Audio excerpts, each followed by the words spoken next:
well, completely spontaneous stream thing on the intertube because I'm bored out of my mind, and I think probably mutually is sort of antsy about the day and the events and the tone of everything today, as perhaps my friend is. Tailed feature. Hello, Tailed.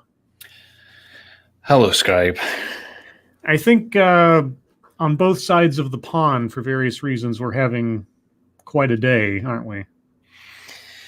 Yeah, you could say that, yeah. Uh-huh. Well, I just did, so, man, yeah. Well, you could say it again. I could, and I probably will. Hello, everyone. Sorry for not advertising this, but it was just a spur-of-the-moment kind of thing. Boy, I'm having a busy day so far between just deciding, hey, I think I'll stream with Tailed, and then I get a message from Kurt Metzger saying, hey, can you come on my podcast today? And I'm like, that's at a bad time because I have a show I do every night, amongst other things. It's suddenly very, very popular guy, which is a weird place to be. But anyway, hello, everyone. Hope everyone is having a better day than yesterday, at least in the general terms. Hope everyone's safe. Yeah, I've just been staying away from interacting very much on social media today. Just like yesterday, I've just been kind of in awe of all that's going on. I'm not quite sure what the structure of this particular little stream will be, but I'll just say that for myself, I'm very disappointed in a whole lot of people. I guess that's always been the case, but probably more so in the last 24 hours. We talked about it a lot last night on Lords of the Night, of course, because it was the news story of the moment. And now everybody is positioning themselves in the high horse of righteousness over things that previously they had no problem with, fundamentally. And I'm talking about violent action to make political change. This is generally known as terrorism. And this was taking place all summer, but it wasn't called that, and it was pointedly avoided as being called that, and a lot of people noticed. And then terrorism occurs yesterday, and suddenly everybody who was on board with that same sort of method previously, now it's terrible and everything else. And yeah, you're right, it is. If only you'd been saying that earlier and not effectively egging this kind of thinking on as though it were something that was actually productive. If that makes any sense. Thank you, Pecoraro Driving 8 Man. This will be another divisional factor, and it's stupid. Yeah, and now today they are attempting for the third or fourth time to impeach and remove Donald Trump. And they might succeed this time. I don't know. I don't have any particular vested interest in the whole thing, and it seems kind of futile with only 2 weeks left, but hey, whatever. Tailed, what's on your mind right now?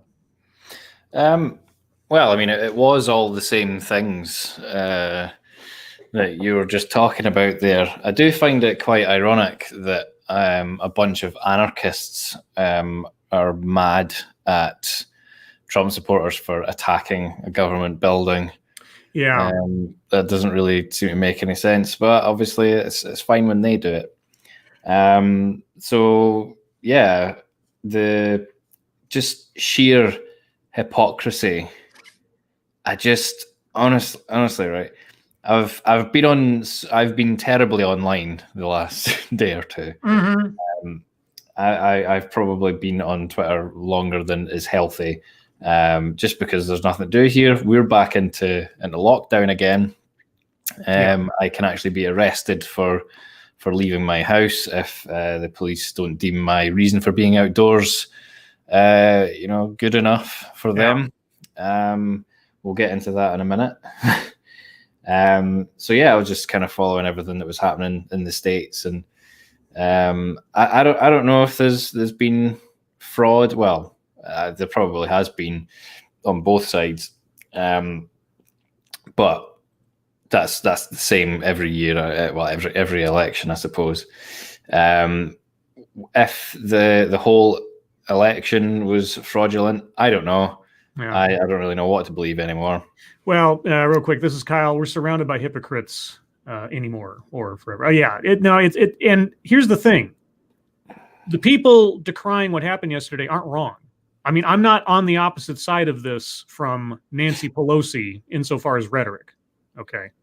My frustration comes from the entire year's worth of similar actions taking place, being used and propped up as though something's good. The Summer of Love in Seattle, where a police station gets overrun and taken over in 6 blocks or something for a week or whatever it is. And people kept propping that up as, oh, this is a necessary outgrowth of the frustrations of da-da-da-da-da-da-da. It's like, and we're talking about last night, it's like either something is wrong or it isn't wrong. If you're going to promote the one and then decry the other, but what recourse is there? Well, there's no recourse for it, because I can't say, oh, well, you're wrong for criticizing the people from yesterday. They're not. What does that mean? Well, they have the upper hand because in the sense of the media, in the sense of just sheer iconography. I mean, there is no image from this past summer of riots and everything else that will ever top bison helmet man on the Congress dais. It just won't. And so that is going to be used as the wedge for any kind of dissent, any kind of question, any kind of, and I'm not talking about the election. Okay. Let me say something about the election stuff real quick. And I said this the other night. Like I've said before, I have not followed every single legal route that has been taken in regards to the Trump team and election fraud and all that other thing. But the most telling thing I know is the phone conversation that him and his team had with the Georgia officials the other day or last week, wherein there's one if you read the transcript, there's one particular part in there where they bring up and they say thousands of dead people voted in this election, da, da, da, da, da. And the Georgian officials say, well, we looked into that, sir, and we only found 2 instances where that was the case. 2 individual votes. And then they come back and say, well, we don't have the access to all the data that you do. And that really right there tells me everything I need to know about whether or not there's actually a case to be made that there's some egregious whatever going on. Of all the people that should have the facts pat down in their heads, like an elevator pitch for a TV show, you'd think it'd be the Trump team and Trump himself at that moment to be able to say, this is what we know. But they asserted something, they got pushback, and then their response was, well, we don't have all the information. And if that is true for any other percentage of whatever their case is, I'm sorry. I know a lot of people are disappointed in the election. I'm not going to say that everything was above board in every place. But the idea that there is enough evidence to show something occurred that would flip everything all over the place, hundreds of thousands or millions of votes, I don't think there's anything there. I'm sorry. And I know people are upset about it, but you guys saw what happened in 2016. Freaking out over losing doesn't do anybody any good. And here's the thing, and I said this last night, even if you're right, even if somewhere in the corners of things there's if everything was actually correct, but I'm sorry, things didn't turn out that way. It's not provable at this point. And especially after yesterday, there is no leverage for arguing in the opposite now at all, politically, public relations wise, or otherwise. I thought about a time when I was a kid, and there was a kid in my class who did something and he got away with it. And I did the exact same thing a day later and I didn't get away with it. He got away with it because I think his dad was somebody important or something, or was friends with the teacher or something, and I wasn't. And, there was no reason why I shouldn't have gotten the same treatment as the other kid. But life's not fair. And I know that's not an answer. I know that doesn't make anybody feel good. But the response to that isn't to start beating people up and start breaking things. It just, anyway. Thank you, John Miller. I just want faith in my damn elections.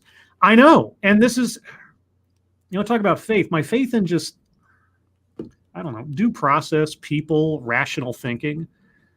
I mean, maybe I'm alone here. I don't know. I'm going to stop babbling for a second. Tail, what's going on in Scotland? What was with that cop video beating down the door thing I saw today? Well, first, the way you described stuff for the election pretty much sums up my thoughts on it as well. So you can, anyone that was listening right at the start when I was just rambling on, I didn't really have straight thoughts in my head, but you've summed it up a lot better than I did anyway, or managed to. But yeah, in Scotland today, a video came out. The police in Scotland abusing their new COVID powers. As I said earlier, we're now back into lockdown, so it's actually, you can actually get arrested for leaving your house, and it's the entire country. But yeah, the police were they didn't knock the door down, but obviously they must have gotten to the door of this house. The video starts with, I think she's a 13-year-old girl coming out of her bedroom, and she's filming with her phone, and there's a bit of an argument going on between who I assume are her parents, and the cops who they've opened the door for, and one of them has just stepped inside, stopping them from closing the door again.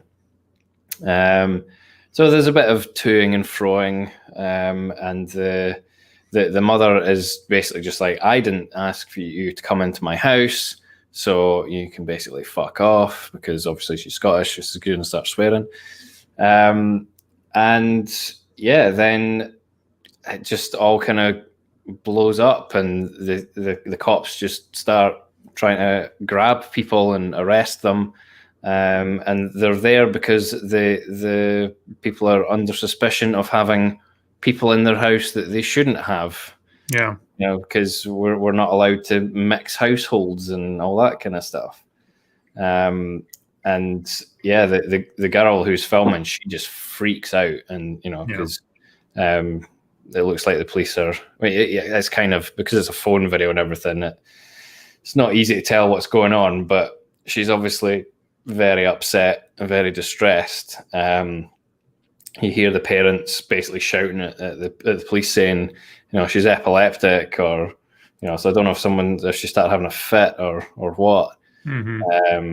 But yeah, it was very, very upsetting to watch, because I think there's another kid you can hear as well, and the police are just, they're just making matters worse. And yeah, because they now don't need a warrant to come into your house, right?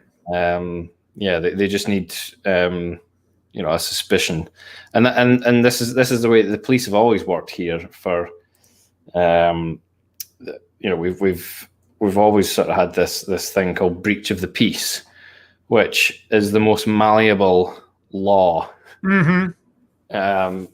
because it can mean anything. If you raise your voice, that's a breach of the peace. It can be a breach of the peace. So basically, the cops are standing at the door, and she's like, "I'm not letting you in," but he's already taken a step in, so she can't shut the door on him. And she's like, "No, I didn't invite you in. You need to get out, blah, blah, blah, blah, blah," all that kind of stuff. And he says, "If you don't let us in, I'm going to do you for breach of the peace," because she's been swearing and raising her voice a little bit. And that's kind of how they do it. That's, so they've got you no matter what. You could just say, "No, I'm not letting you in." And if it ends up being a sort of a bit of a scuffle or anything like that, then that's breach of the peace. If they find that actually, no, you're not harboring illegal people, illegal amounts of people in your house, they can just get you for breach of the peace instead. And they will do that because they are spiteful and just generally awful people most of the time. So that's kind of what's happening here at the moment. I mean, I've been getting kind of a bit despondent about the whole lockdown thing, because I've not worked since March. Yeah. So that's kind of tough. I always find Christmas quite a tough time anyway. But things aren't exactly getting any easier. I had actually started doing some teaching online very briefly before Christmas. Yes. That's all stopped now because the schools are all closed. So they're just on a limited timetable. So what I do isn't exactly the most important thing for them. So yeah, that's kind of everything that's been going on, and I was thinking, I wonder if I should, start putting the feelers out and see if I can gauge the mood of my fellow Scots and see if, we could maybe organize some kind of, I don't know, some kind of protest or some action or something in Minecraft, of course. That's what I'm talking about. That's the best platform, yeah. And then I saw that video and I was like, we have to do something because it's not going to get better unless people actually say things. Because we've got the Scottish Parliament elections coming up in May. Yeah, and I can quite easily see the SNP going, well, the schools are closed. We'll just not bother with the election this year. We'll just push it back another year. I can see that happening, and partly it's because I genuinely think they're losing support. Partly because they keep on talking about independence still. They're like, yes, we need another independence referendum during the middle of this pandemic. Yeah, perfect time for it. Yeah, perfect. Yeah, why not? And then we need to rejoin the EU, of course, for whatever reason. Which apparently they got rejected already. Well, yeah, that was a bit hyperbolic. Basically, an economist from the EU basically said, "Why would we want Scotland?" Yeah, that's pretty true. Yeah. But yeah, it's So you've got all that kind of going on, and then you've got this hate speech law or the hate speech bill, which is still going through Parliament. It'll take ages, but I'm sure it'll go through. It'll be slightly modified, but it'll go through. I'm pretty sure. So yeah, it's like, well, I think they're losing support over that as well. So yeah, and we'll see how long it takes for such a implemented law to come back and bite them in their own keisters. I'm sure they'll be immune one way or another. Well, I tell you what, I said it before, and I'm sure I'll say it 1,000 times again. Anyone who advocates for censorship is raising a beast that knows no master. Well, that's kind of the thing that I've been looking at as well online today is Trump getting all his accounts banned and suspended and all these kinds of things, and you've got all these people who claim to be liberals going, yay! If they can do it to the president of the United States, you better bet they can do it to you for whatever twisted reason they want. Because let's be honest, it's not like Trump was actually inciting anything. I just, the stuff going on right now, it's like any politician who was, okay, so just anybody listening in the future or something, or doesn't have any context for this, there was a move made, a futile, and and at the time we were talking about on the show last several nights, I'm like, I don't even see what the political upside is to it. But prior to the events of yesterday, there was a move being made by several Republicans in Congress and the House to try to protest against the electoral confirmation vote of Joe Biden as president. They were using a procedure that is on the books, so it's not illegal or something, it's just rarely ever used, to challenge the votes coming in or challenge the election. It was going to go nowhere. All it was going to do was to gum up the process for maybe another day or two, at worst. I didn't understand it. Everybody's saying, "Oh, this is undermining our democracy." I'm like, well, no, it's a rule on the books. It's a stupid move. I never really understood what the idea was, unless they were just trying to sort of virtue signal to their own base. I'm a loyalist to Trump. Well, I don't know why you'd want to be that anyway, but and so maybe trying to cement their positions for the midterm elections or something. I don't know. I never really understood the calculus of it. But regardless, anybody who is either involved in that or sympathetic to it, or just on the fence about it, on the Republican side, now they're saying they have to be removed from office. Just remove them from office. They are traitors. They are suborning insurrection. They promoted this. They made this happen, and the attack on the Capitol, and so on and so forth. And I was thinking, boy, they're trying to do a clean sweep right off the bat. They're using every leverage they can to go as far as they can. Now, I'm not a Democrat. I'm not a Republican, but I mean, I just try to think back to like the early years of the Bush administration after 9/11.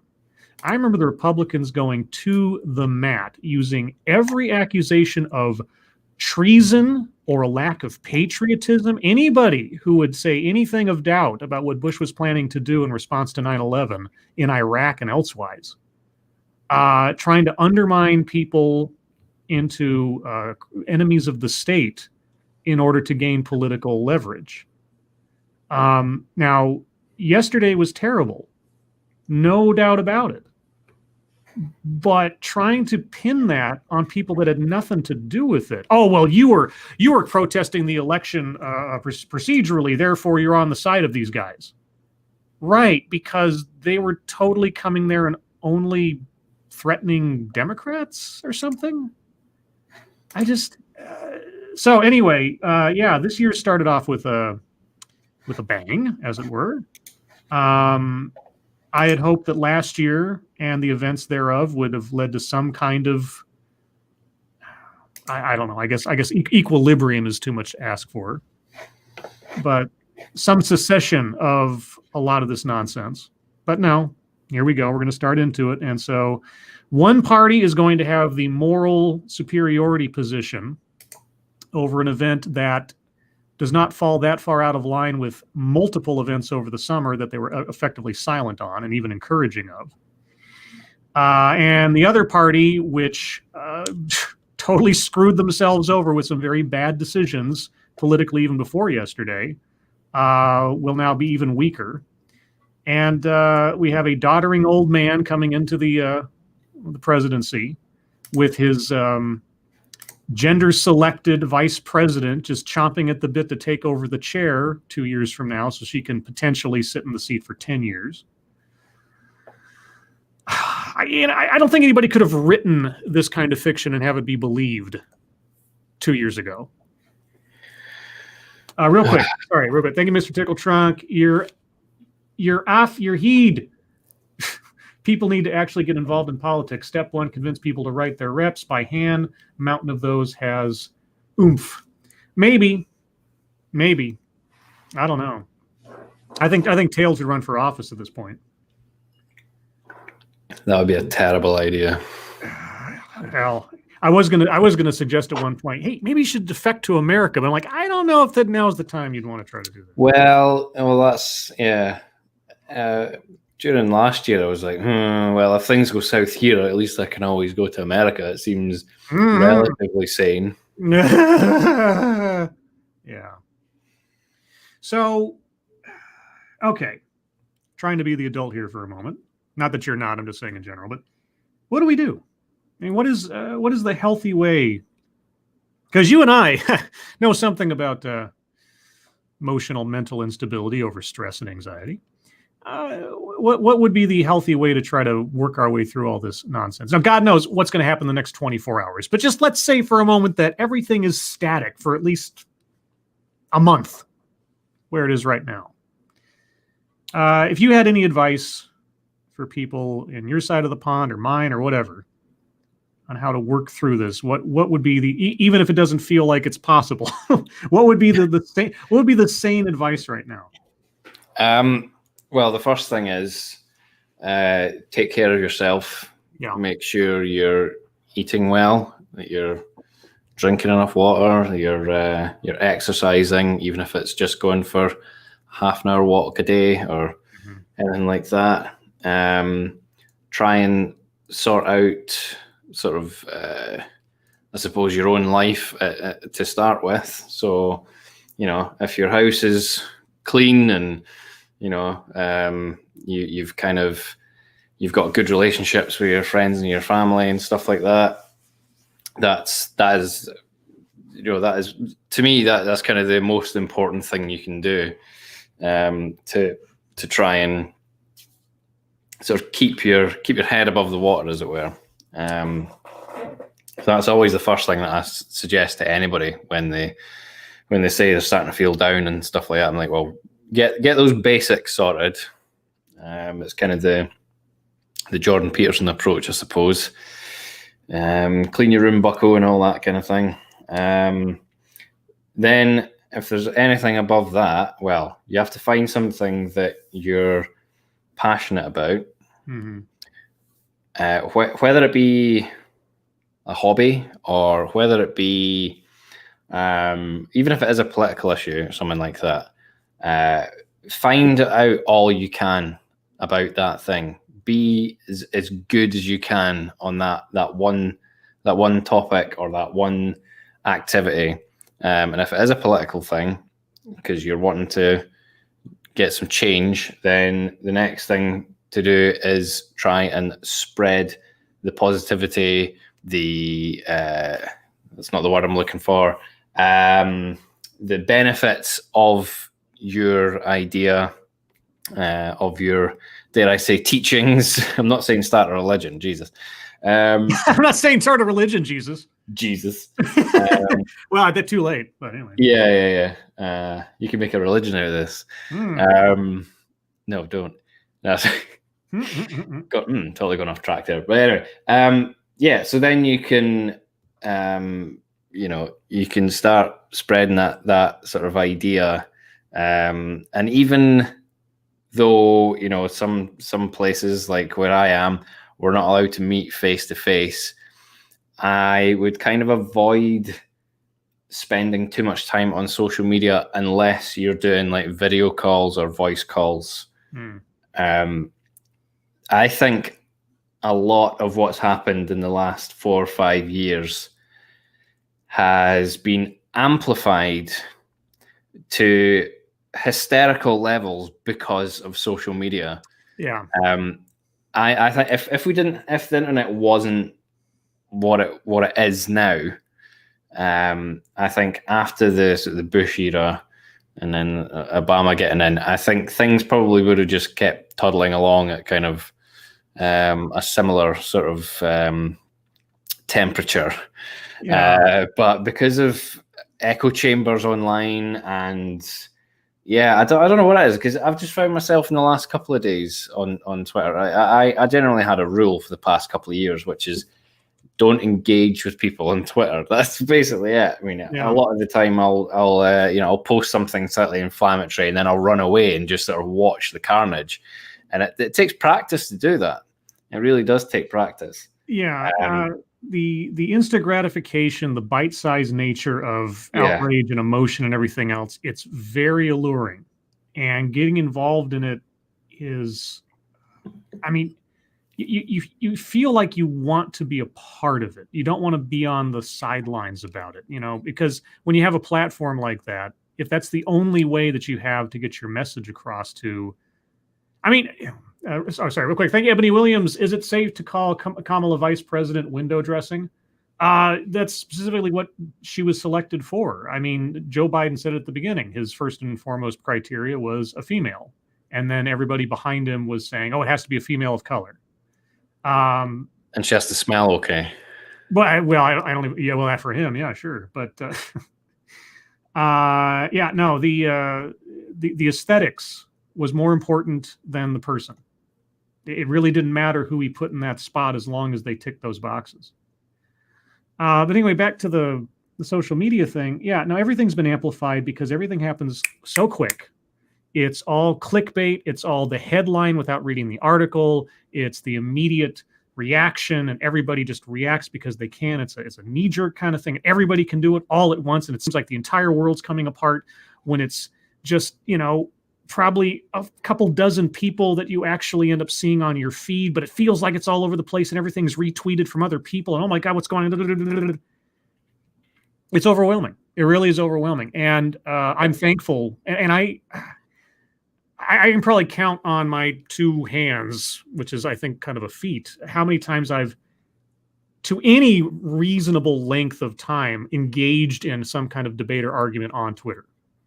I can remember the 2 biggest ones in the last 2 months. I don't usually do so because, A, like you say, it's usually pretty counterproductive. It doesn't really do anything.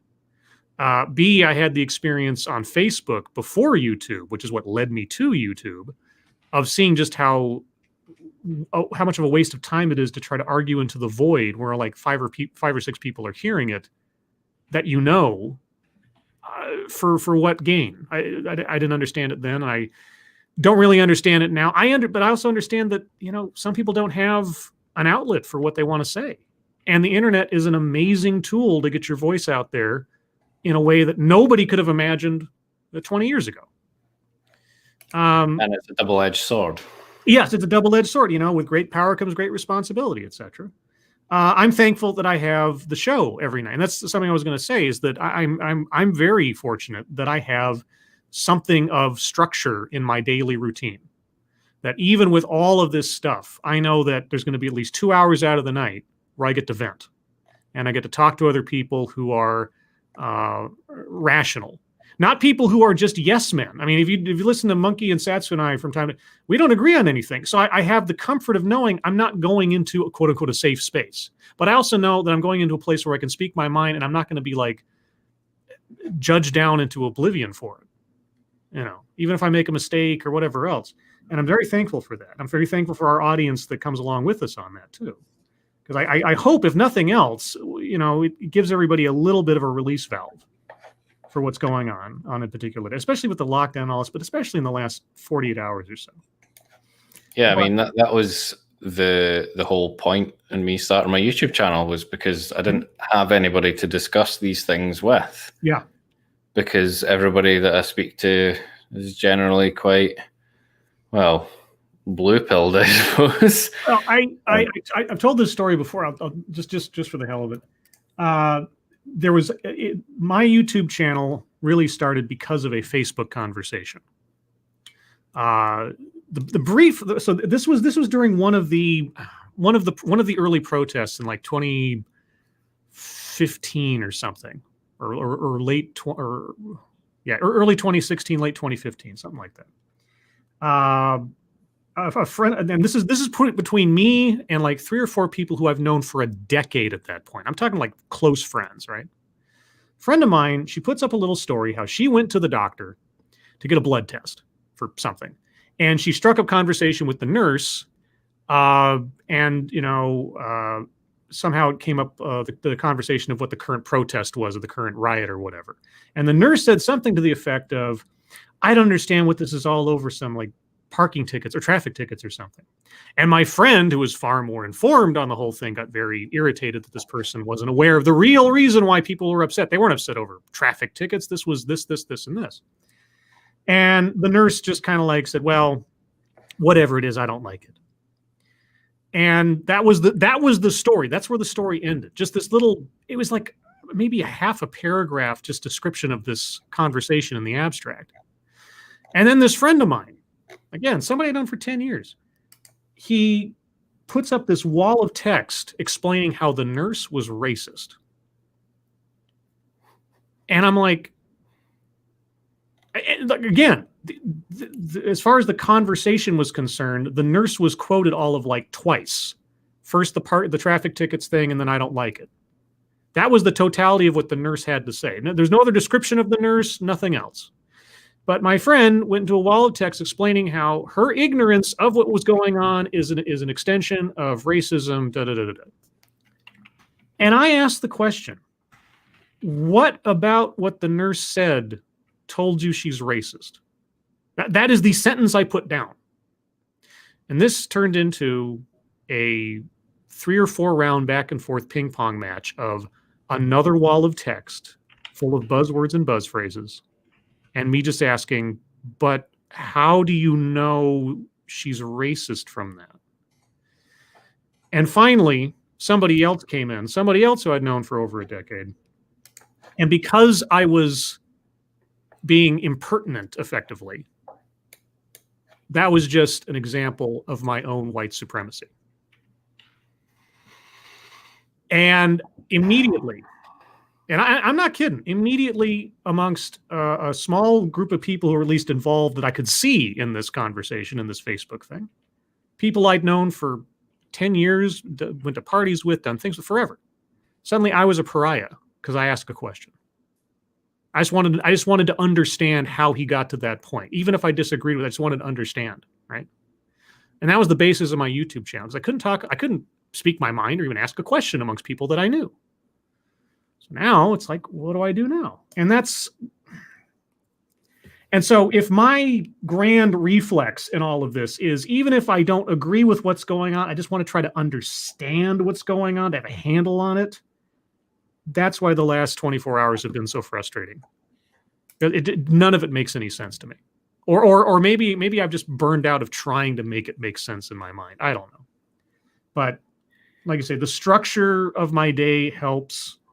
Having something to do to keep myself busy helps, even if I feel dissatisfied all the time anyway.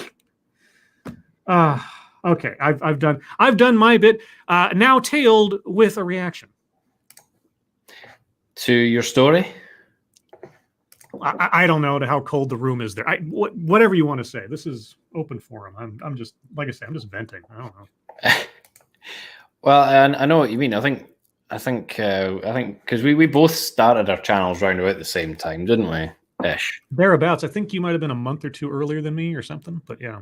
Real quick, thank you, Mr. Tickle Trunk. I'd suggest reading How to Have Impossible Conversations by James Lindsay. Highly recommended to see where you can converse and be far more effective. I've been following Mr. Lindsay for a while now, since on Tail's recommendation. I don't agree with him on everything, but he is. It is amazing how many times I've seen him tweet out things that I've either witnessed or said myself during the course of my channel. You know, revelations about diversity and inclusion and wokeness and analysis of this, that, and it just. I would love to have him on a TED Excellence sometime. Oh man, that I would love to be on that as well. But you do realize it'd go on for about 6 hours. Hey, I'd make the time. Also, thanks Keeverdam and thanks Stargazer for putting Tail's Streamlabs in the chat. Appreciate that. Oh yeah, thank you. Yeah, I can also recommend that book, co-written by Peter Boghossian, who was also involved in the SoCal Squared hoax with James Lindsay and Helen Pluckrose. And I'm on my second read-through of Cynical Theories by Helen Pluckrose and James Lindsay, which basically documents the history of, well, sort of postmodern woo kind of nonsense that has birthed modern feminism and all the SJW stuff that we've seen. And it actually really, really helpfully explains where these people on that, in that area on the left, are actually coming from. You need to be able to speak to them in their own language, and that's exactly what the book does. It tells you where they're coming from, because obviously we come from this kind of meritocratic sort of point of view where, you know, well, the best person for the job gets the job. That's how it works, right? But they don't see it like that. But no. It's not as simple as, oh well, it's because we don't have enough brown people or black people or women or whatever. It's a lot more. It's a lot deeper than that. Mm-hmm. The septic tank is far deeper than that. Yeah. Meritocracy is a system of oppression. Well, exactly. Yeah. I mean, I don't really want to go into it, but sure. I would really recommend that book if you're interested in the history of all that. I do find it quite hilarious though that the postmodern parts of the theories that they espouse, the critical race theory and all that. Mm-hmm. It was kind of founded by straight white men. Well, I mean, I think the just to bring up TEDx because why not? Because basically all I do lately. The TEDx I did yesterday kind of, in a small way, kind of exemplified the cognitive dissonance about seeing a problem and then coming up with a solution. So, spoiler alert for anybody who hasn't watched the TED Excellence yesterday. I've gotten a lot of feedback on that one privately. So, in short, you have a guy who, and because it's relevant to the story, he's not white. He gets a job, his dream job, 15 some odd years ago or whatever, something, to be a screenwriter for television in Hollywood. And he goes to his first job, and he's got his name on an office already, and he goes into the writer's room, and he's the only person of color in there. Okay. And he says, this is a theme that's been going on my whole career. And he said, my second job, same thing, when the writer's room, and I'm the only person of color here. And then he says something, and because I had suspected that maybe this was the point he was going to get to, and I was very excited, because he said, I started to feel like, am I only here because of appearances? And I was like, okay, dude, you've reached the horizon. Can you cross? You're nearly there. You're nearly there. Okay, so because he started out by saying I was the only non-white person in the room. I was like, okay, so your big concern is the skin color of the people in the room. Okay, you're not giving yourself any halo here by doing that, but okay. And then he gets to the, am I just like here? Am I here because of my talent, or am I here because I fit the criteria? And I was like, okay. And I said, this is a legitimate question to ask. Unfortunately, this is a legitimate question to ask when it comes down to diversity and inclusion initiatives. It's that imposter syndrome thing that is inherent to it. It's the affirmative action reflex. Is this opportunity afforded you because you deserve it, because you earned it, or because you tick a box? And then he said, but, and Hollywood has made so many advances lately. There are so many new movies and actors and everything of color that are getting so many opportunities because of diversity and inclusion initiatives. And I'm like, wait. Your suspicion of your place in the writer's room, that bothers you. But that same question doesn't occur to you for everything else? And there's like the connection just wasn't made. It wasn't there. He's like, okay, all this is good. All this stuff is good, but in the background where I am, that's where things are bad. Like, but it's the same thing. And he says, so I decided, I'm like, okay, what's your solution? Well, I decided to start my own casino with blackjack and hookers. No, I started to start my own writing room. And so I put out a call on Twitter. And so now we've set up writers' rooms for projects to pitch to Hollywood, where this writer's room is focused on writing stories about Polynesian ethnicity, where we only have Hawaiians there. And this one's about Native Americans, where only Native Americans contribute. So your solution to fighting against implied, perceived, or even real racist discrimination is to discriminate by race. And this is something that you're trumpeting and you're championing and you're happy about. I know everybody wants to be the hero of their own story. And I know that all of these things, for the most part, there are the grifters out there, of course, but there are a lot of people out there who honestly believe and honestly want to do good.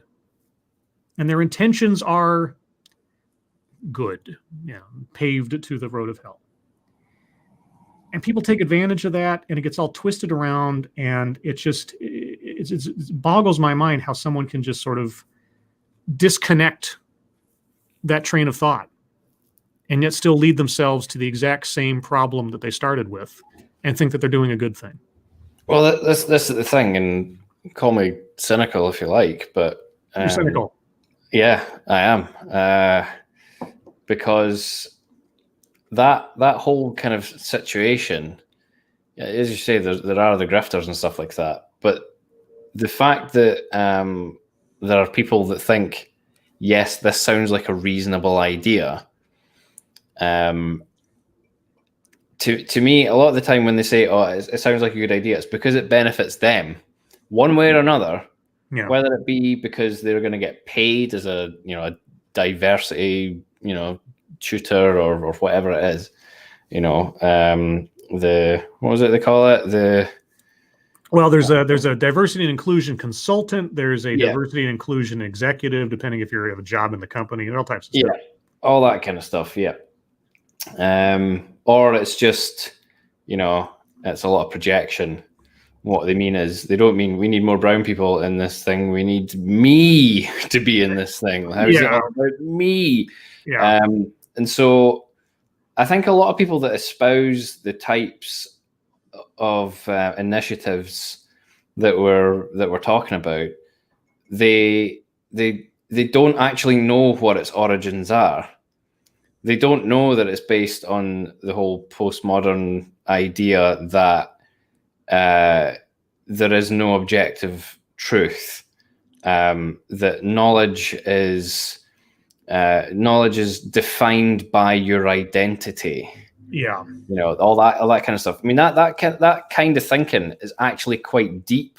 I mean, it's bollocks, but it's actually quite deep. It's quite philosophical. It's there's a lot to kind of wrestle with. And it's an interesting idea to explore.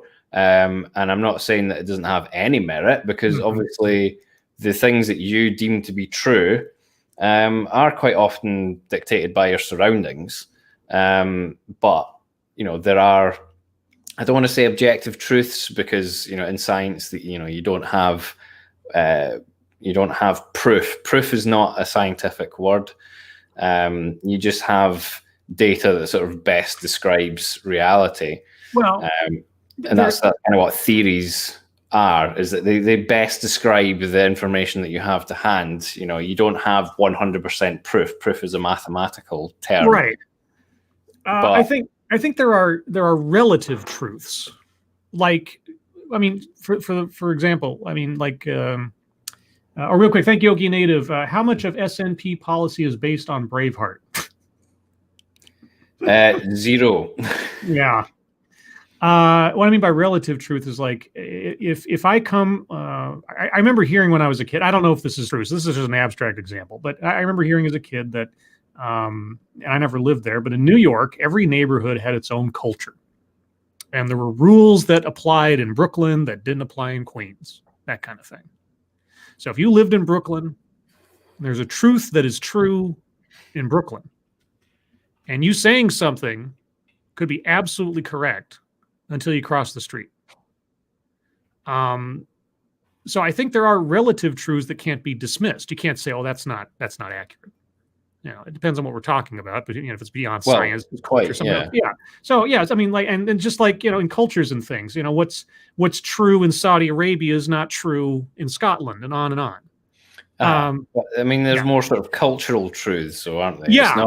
It's not like the boiling point of water is 100 degrees Celsius. But the thing is, it's not if you're black. It doesn't work like that. And that's the problem, is that a lot of the rhetoric I hear is someone taking something that might be true for them, or might be true in their experience, or may even be true in their whole community they grew up in, and then deciding that is reflective of an entire demographic.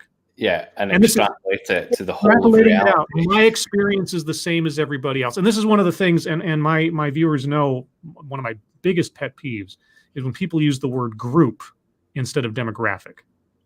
When they conflate the local with the global.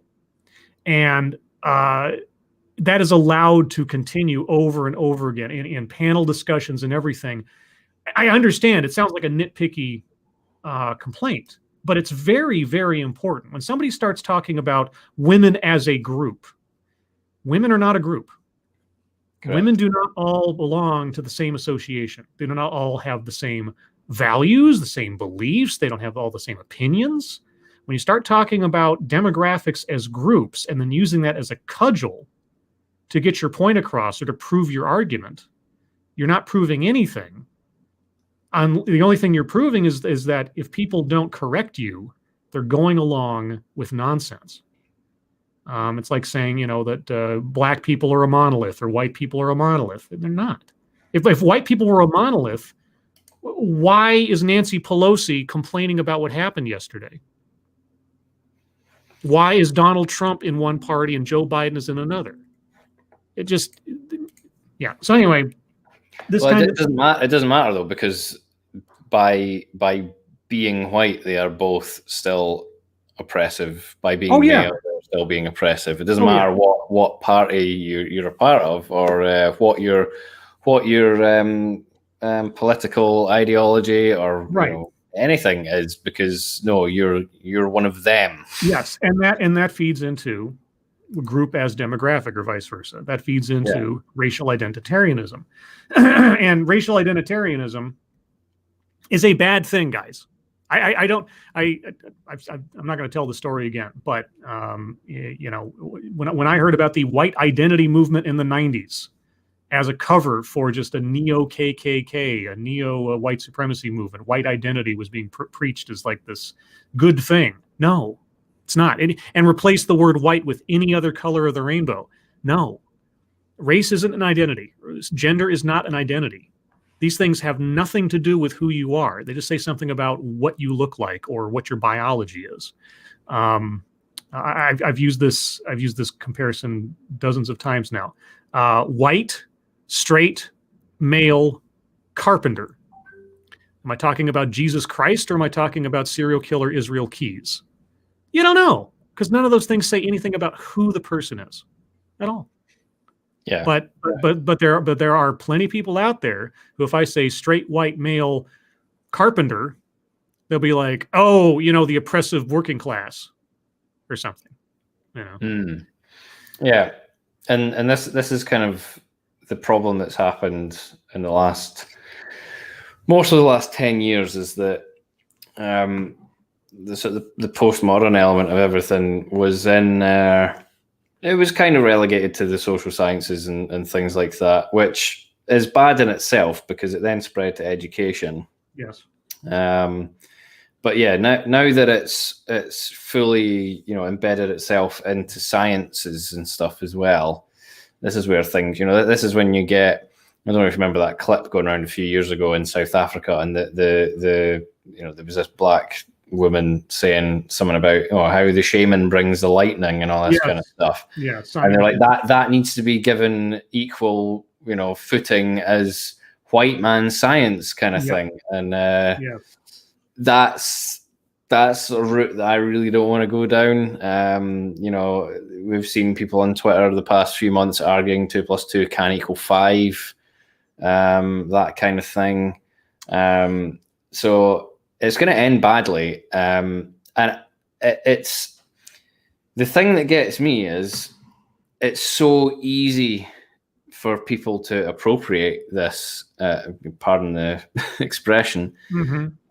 They appropriate this mindset. So let me use Scotland as an example. Oh, by all means. That's what I know best. So our Justice Minister in Scotland, Mr. Humza Yousaf, he's a brown gentleman. He's a Muslim.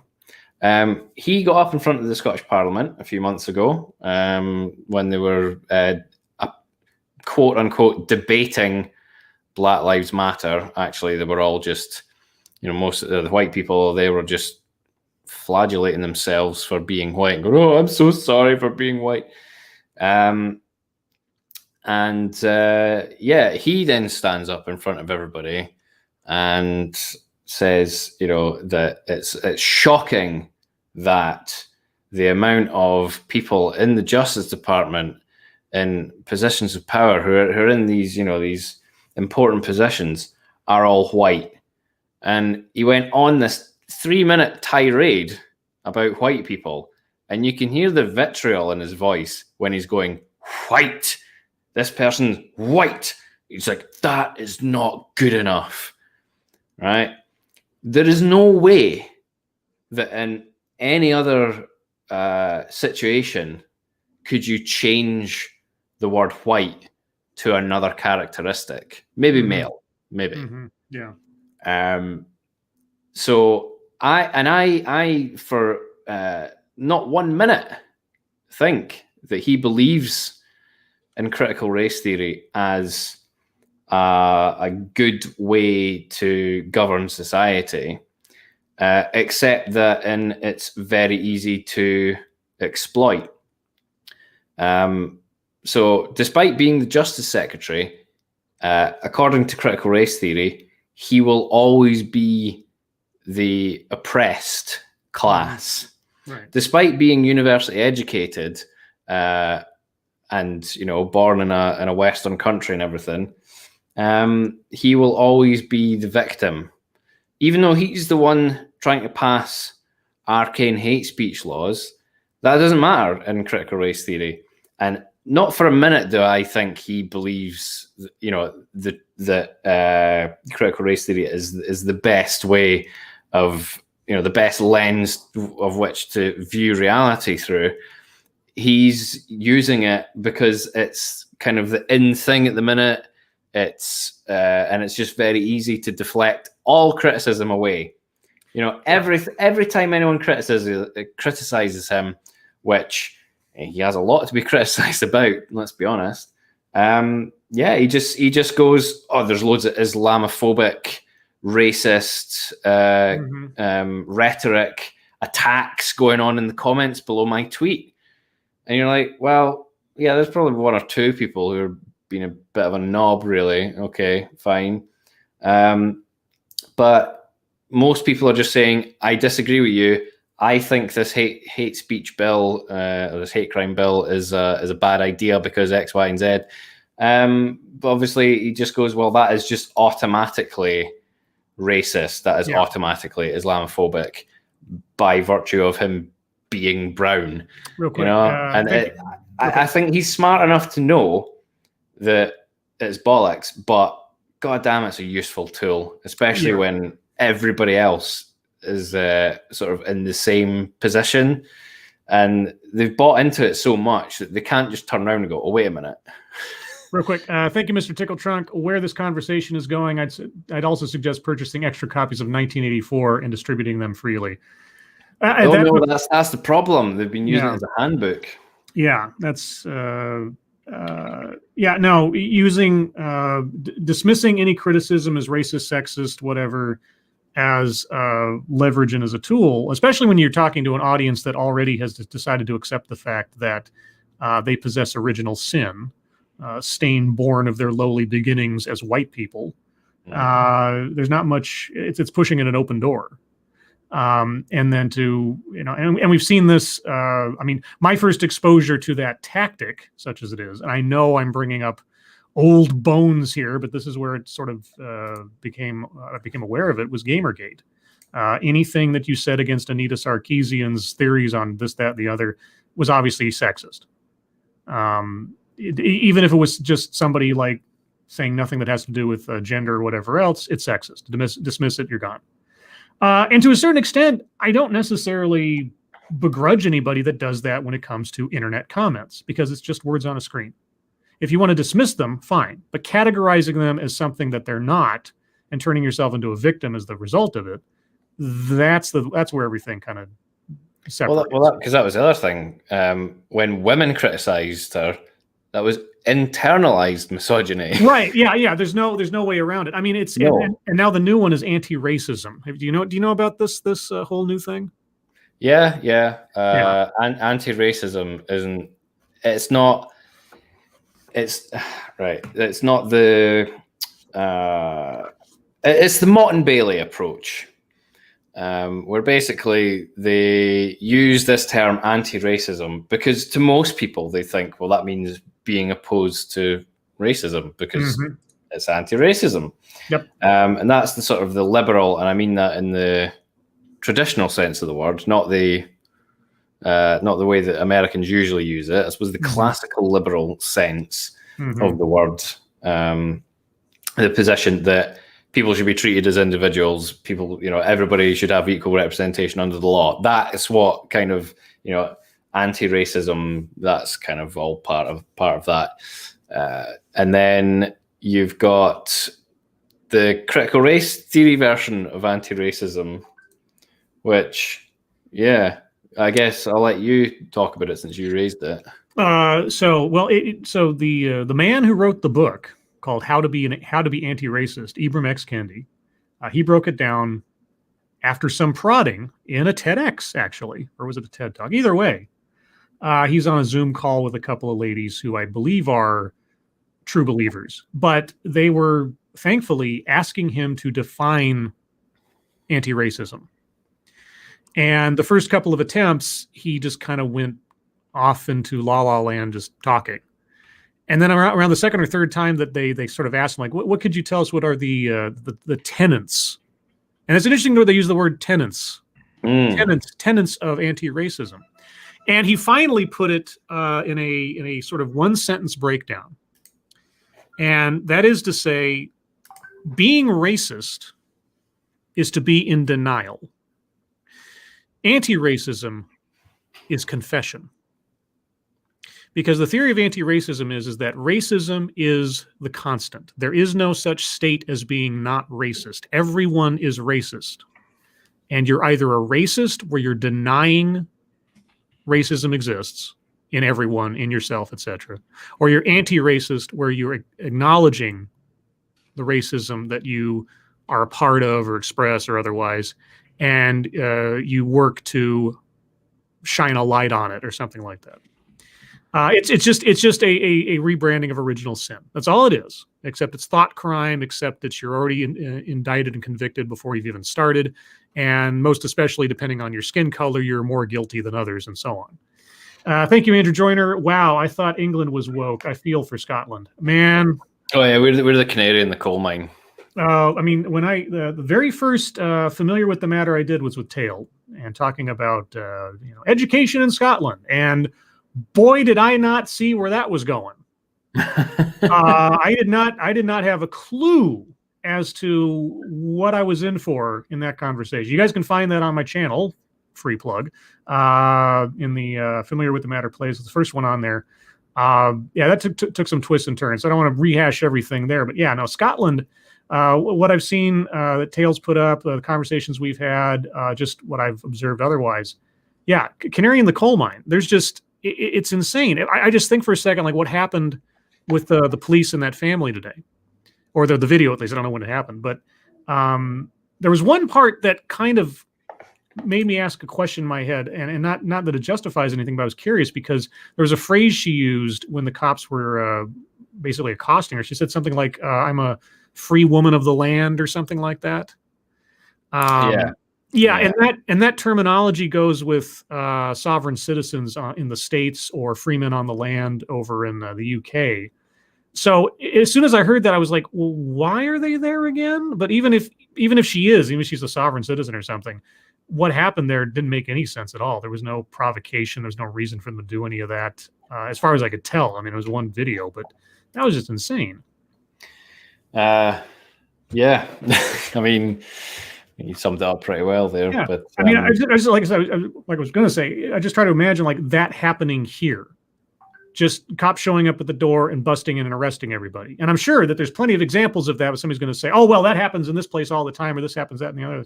It's just not on video. Like, everything's on video these days. But to have a no warrant ability from the state.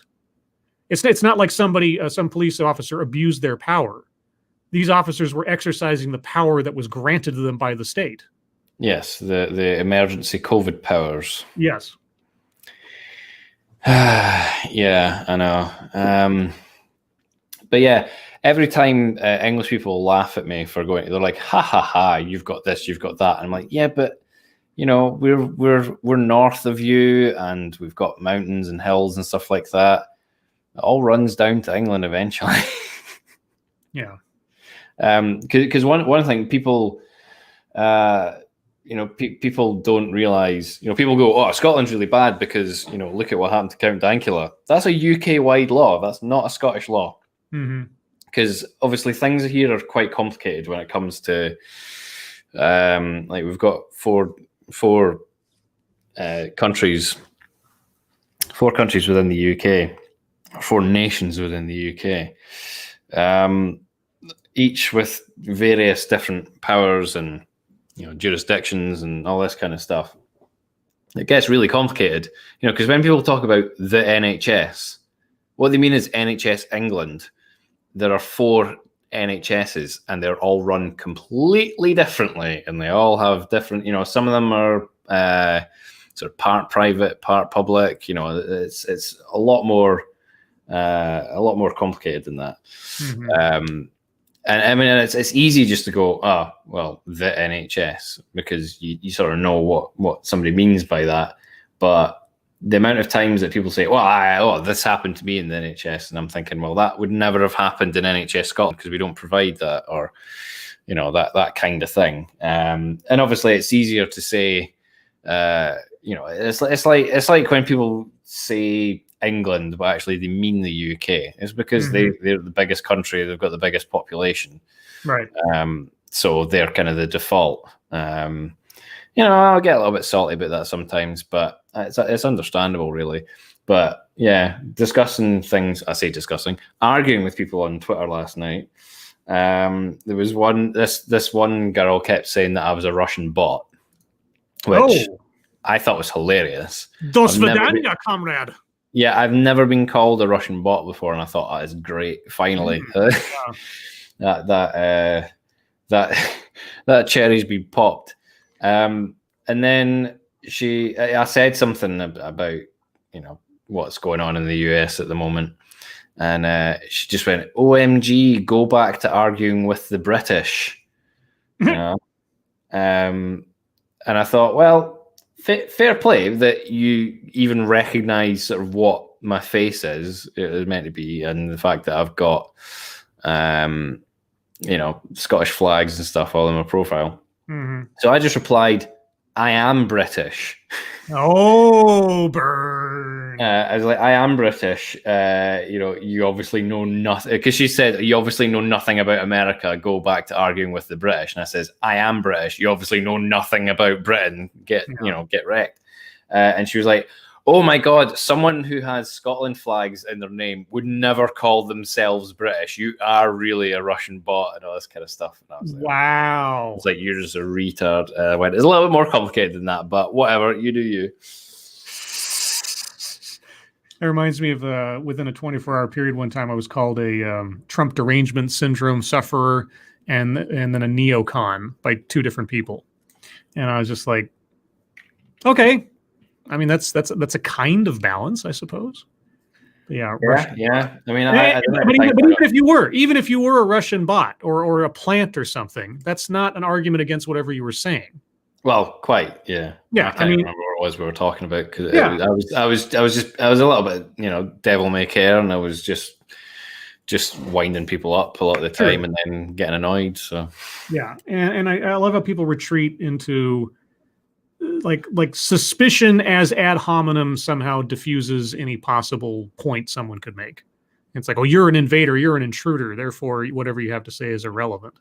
Oh yeah, there were quite a lot of people just commenting saying, because someone went, "Oh, you're a fucking Republican and you chew tobacco and and you're a fucking redneck and all sort of thing." I was like, "Dude, I'm not even American." And they were like, "Well, why are you fucking talking about anything to do with America then?" It was like, "Fuck off back to your own country." And I went, "All right, fucking hell, the mask slipped there, didn't it?"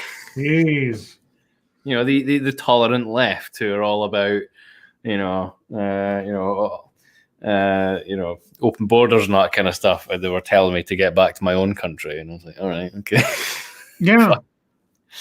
I was like, it's fine. I didn't leave my country. I'm still here.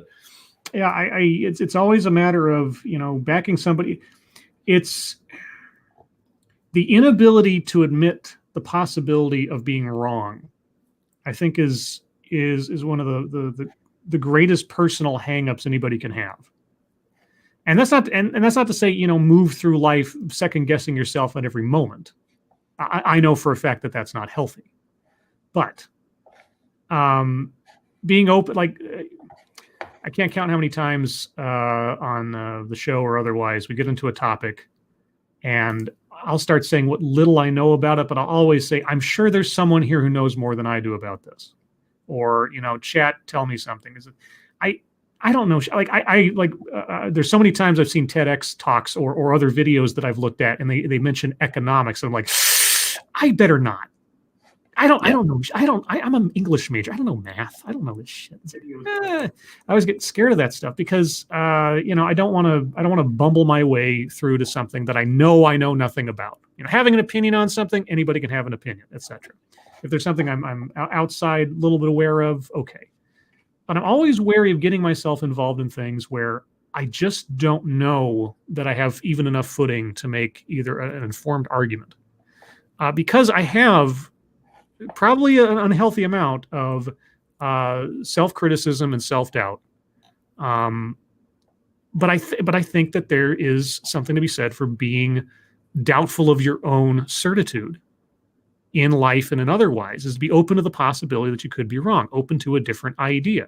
I mean, every time I go into one of these, every night that we do the news, every time I do a TEDx, I'm always open to the possibility that I'm going to have my mind changed, or I'm going to learn something new, or I'm be proven wrong about something. Because God knows, I'd rather be more correct about something than exist in a state of misapprehension, or to live my life in an incorrect way of thinking about the world, or at least a less informed one. I mean, incorrect is subjective sometimes, but yeah, and that was what I encountered with the friend of mine on Facebook that started this whole thing.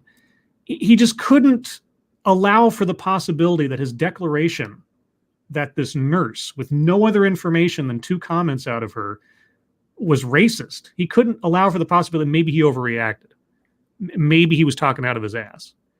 Because to do so would be admitting some kind of failure of his own identity as a righteous warrior, And when you define yourself by an ideology or a creed or something, when you make that the linchpin of your ability to relate to other people, or how you justify your position in the world, that's a very dangerous place to be. At least personal integrity wise, maybe not like physically or something, but it just like, I don't know. I'm kind of babbling a bit again, but no, it's fine. That's kind of what we expected with this stream, wasn't it? The way that the Scribe pitched this stream to me was, "You want to come on stream and rant a bit?" And I was like, "Yes." Vent a bit. Vent, I said. Vent. Oh, vent, did you? Oh, I'm sorry. Yes, I would be very accurate, but same difference. Yeah, because I was feeling so pent up with what was going on, and just watching what was on Twitter and otherwise. And I'd seen a tweet from you just a minute prior or something about something, and I could just, in my mind, because now we're like psychically connected for some reason. It's probably our Scottish blood or something. I just was like, Tailed is seething right now. I can just tell he's seething. I'm like, hey, dude, you wanna have a little outlet, a little pressure valve? Like, yeah, all right. Yep. I think our ancestral blood. Yes, ancestral. Of which now I'm a lord. I got my certificate all certified and everything. I'm a lord of Scotland. Yeah. I'm so happy. My sister made such a great choice for that. Well, hey, while we turn it, such an American thing. I know, right? But but Scotland got my money, or my sister's money. Okay, let's go to the chat now. We've babbled enough. Chat, do you have any questions, comments, whatever? This is just kind of free form. Not going to go much longer. I've got a couple of things I got to get done. I have a. This is the world we live in. I have a Skype appointment with my doctor in about an hour and a half, because that's how non-emergency doctors' visits and consultations work now. Like, so I have to get on, and they have to be able to see my face to verify that it's me, that I'm not like some kind of Russian bot or something, I guess. I don't know. Let's see. People's Front of Canada, does it come with lands and money? Well, I actually have a square foot of land that I am now the owner of in Scotland, which by some, archaic Scottish law or something, thus makes me eligible to have the title of Lord, which I do have, and a certificate and a card and everything. Surely that'd be laird anyway. Laird. My next goal is to get land on the moon, because I think that makes most sense for me. There are packages you can buy. Yeah, probably more profitable as well. Could be, because for the mining rights. Yeah, but there's like a super deluxe package for owning land on the moon or something on some moon land shop. And I'm looking at that maybe as a self-birthday gift this year or something. We'll see. 2 cents plus. Hello, I am Russian. Please give me medical attention. Yeah, the Russian bot calling my doctor. It's like, хочешь яблочный пирожок, гражданин? Okay. That's the only Russian I know. It's like, would you like an apple cake, friend? That's it. Let's see. Generic Albanian says, get land in Albania. It's cheap. Yeah, but it's Albania. Piss off, Albania. Sorry, it's someone I know. The only time I ever really thought of Albania, like, so many TV shows and movies try to go to anything other than the most like stereotypical cultures to create their crime families or something. So like the Albanian mob or something, or that was what I think that was in The Shield, one of my favorite TV shows. They came up with the Albanian mob because I guess they couldn't do the Russian mob or it was too cliche or there's too many political things along with it or something. So they just said, and I'm sure there's an Albanian mob. I'm sure that actually exists somehow. Oh yeah, yes, there definitely is. Yeah, and so I was just like, I just thought that Albania is really Albania like a mob country. Okay, all right. I mean, this is me being, sheltered American or whatever. Tom of Loxley, Greece 2, Ginger Boogaloo. Well, yeah, if you join the EU or whatever, right? Yeah. But it's not going to happen. BG Tailed, yeah, shocking how cowed Scots are right now with your guys' history of never letting people tell you what to do without a fight. Well, this is the thing, right? And I keep stressing this. I mean, maybe it's cope on my part. I don't know, but perhaps it is. But the majority of people don't support the SNP. It's just that we have no one else really to vote for, and so did not vote is usually the winning party in Scotland. For the the EU referendum, there were over 1 million Scots voted in favour of Brexit. We had the lowest turnout out of the entire UK. In England it was 80% and stuff. In Scotland it was something like 68. We were just like, it doesn't fucking matter, And then they're like, oh my god, we didn't, our views aren't being respected. It's like, well, you didn't even fucking vote, So more people voted for Brexit in Scotland than voted for the SNP, for example. So yeah, it's most people just waste their vote or just don't bother. They just abstain because they're like, well, it's all just shit anyway. So when the SNP aren't Scotland, right? That's one thing. But yeah, basically anytime there's any kind of violence or uprising of any description against kind of the state or whatever, unless it's against the English or the Tories, you don't really hear about it. And if you do hear about it, it's painted as a far right thing. You know how it is. It's the same in the States. As soon as there's any kind of people saying, tell you what, I'm not happy the way things are, again, I'm going to argue against the status quo, suddenly you're a Nazi, Yeah. So yeah, but I kind of hope that there's a bit of an awakening. And another thing is, and I suppose it's the same everywhere in the West, is just the sheer amount of apathy at the moment as well. Yeah. That's kind of the big thing. It's like, oh, well, it doesn't affect me yet, so I'm not going to bother, And we have become balkanized as a society. Yeah. It's so complicated. I'm not going. I can't really. I was going to kind of go. I was kind of going to go on a little bit of a tangent there, but actually, I don't think I'll bother. I'll maybe save it for another time if you're not want to go on for much longer. Yeah, I'd love to. I got maybe another 10 minutes or so before I have to start thinking about other things. Unfortunately, we should. But I mean, I say this every time you and I do this, which is too rare. We should do this like more regularly. Just kind of hang out. We should. Bits for a while. Mr. Tickle Trunk says, Scribe, I just want to thank you for the channel. Your outlet has kept me sane. Really? TED excellences keep you sane? I don't know that it's very healthy for me. I actually wrote, TEDx has its own like separate like publication or something on its website. They have their own like advice columnist. It's like ask Dr. something or other. And I actually wrote him an email. I said, Doctor, I think I have a problem. I have this compulsive need to watch TEDx talks. I'm not quite sure it's healthy. Can you help me? Oh, I thought it was leading up to a really cheesy doctor joke. No, it's literally something that I did. They really have a advice columnist on their website or something. I should try to I should try to find that email and read it. It's kind of funny. Did I tell you about TEDx circles? You know about this, don't you? I don't think so. So TEDx started this new initiative about maybe like 2 weeks ago or something. And it said, introducing TEDx circles.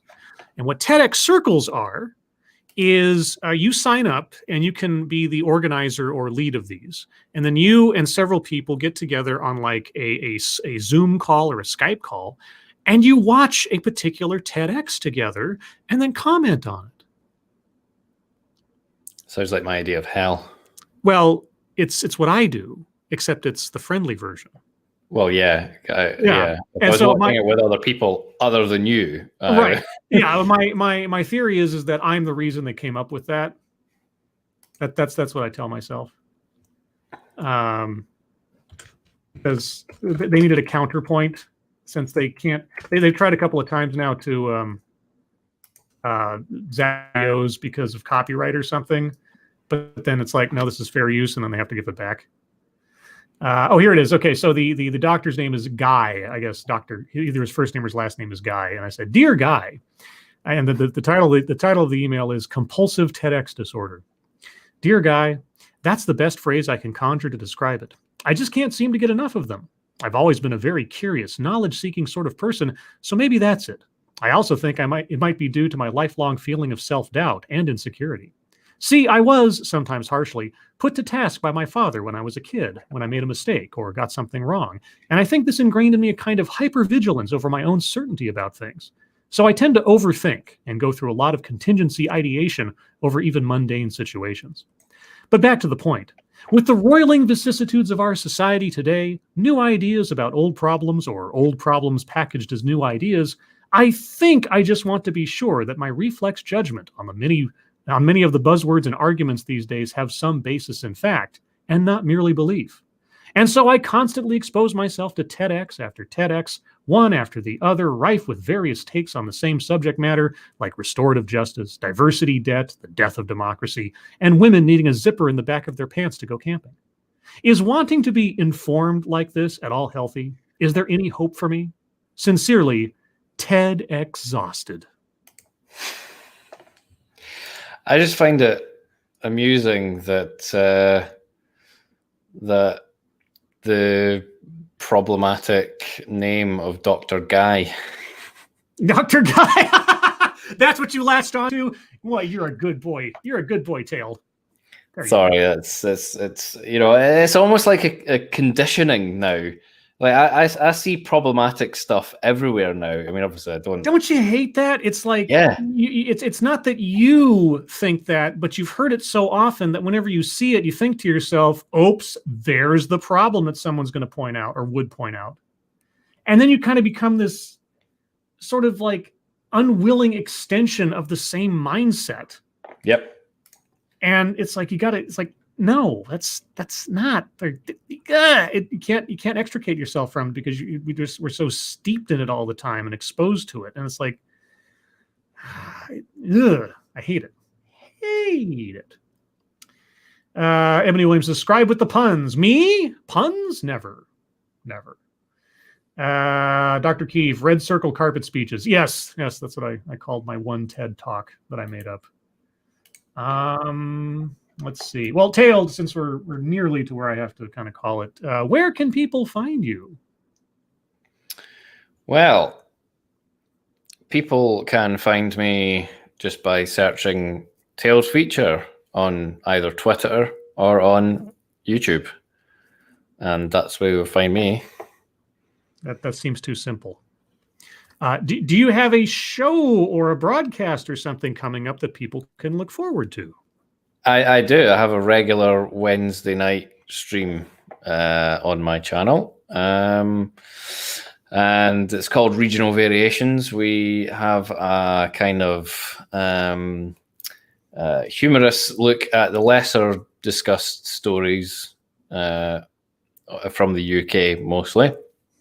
And we tend to finish each stream off with a quiz of some description, either a quiz about kind of local slang or dialectical differences, or we have a UK citizenship quiz.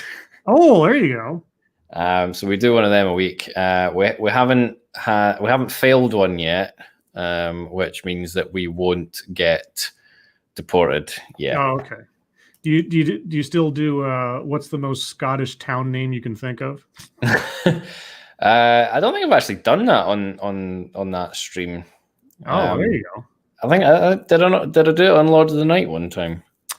Or was it just on a stream with you one day?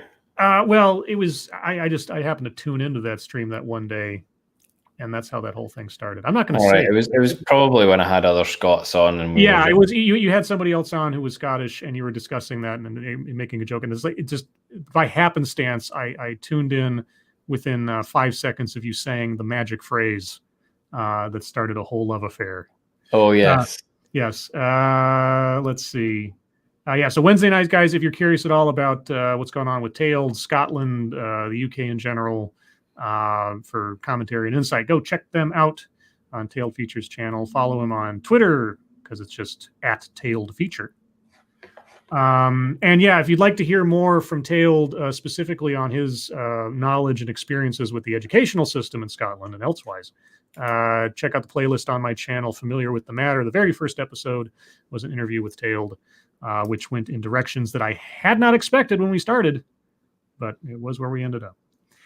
But with that, guys, unfortunately, I have to call it because I got about 3 or 4 different things I got to get done before the show tonight, and they start in about half an hour. So that being said, Tailed, I hope this was at least somewhat cathartic and or therapeutic for a moment in the maelstrom that we are currently in. Yes, I've also been drinking throughout, so that helps. Well, you're Scottish. Quite. Yes, very. Sorry, Mr. Tickle Trunk in the. Oh no, someone's already answered him. Never mind. Yes, Tailed is very Scottish, much more Scottish than I am. But unlike Tailed, I'm a Lord of Scotland. I'm not yet, anyway. Yeah, give him time. You can buy a square foot of land somewhere, I'm sure. No, apparently I'm the First Minister of Scotland, according to one of my regular viewers. Ooh. And yeah, one day I will be absolute dictator of it. There you go. And certainly dictator supersedes Lord any day of the week. Yes. In Minecraft, of course. In Minecraft. I just want to pat you on the head right now and go, there. Everyone, thank you so much for joining us for this spontaneous little unscheduled venting session. Hope you're all safe and well. If you're not well, please get well soon. Tailed, thank you again for joining me. I say it every time, and God knows when we'll do it again, but we should do this more often. And I really miss talking to you when we do, and I really appreciate you. Well, thank you for thinking of me. Thank you for giving me this opportunity to vent. And yeah, it's always good. It's always a pleasure speaking to you, Scribe. So yeah, don't be a stranger. Have I played for you the little bingo alert things for my TEDx streams? I think I've been on one of your bingo streams, so I've heard a few. Oh yeah, right. Okay, well, I just made up this new one. So here's this one. Bingo. What? Of course. Nice. And then there's another one now. So a couple of times now we've had TEDx's that were just so beyond nonsensical that it just, even if we didn't get any bingos on the card, it's just like so mind-bendingly nuts that there's now kind of an unofficial or semi-official WTF award. We've given out 2 of them so far. There might be a third on the way at some point, but I made up something specifically for when that happens. What? What is that? What the fuck is that?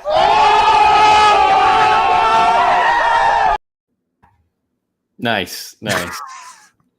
I got all those references. Yeah, I know, right? Yeah, I have no creativity whatsoever.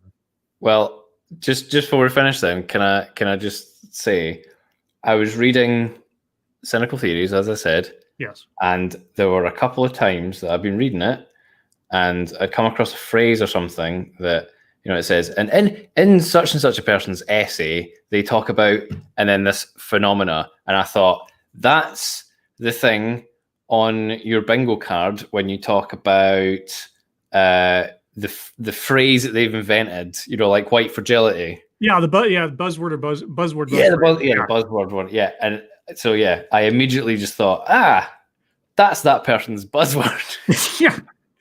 The bingo card has become a very refined critique of the kind of argumentation that we see over and over and over again in these things, and it's very telling, honestly, that we keep coming across that stuff. But that is something. You strip it all away; it's all the same, really, isn't it? Kind of is, isn't it? There's a very, very predictable structure. Yeah. But that is for another time, probably on Saturday. I'll do another one of those. But either way, guys, again, thank you for joining us. Tailed, again, thank you for joining me. Everyone, if you'd like to hear more from me or the Ranting Monkey or Satsu 2 Cents, who's been in the channel for a little bit here, but he's probably a Russian bot, you can see all three of us tonight on the Lords of the Night on Satsu 2 Cents' channel at 6 p.m. Pacific, 9 p.m. Eastern, where we'll talk about the news of the day, news stories that you submit, what we've been up to on the internet, and then your questions and comments. Everybody, again, hope you have a good day. See you soon. Take care.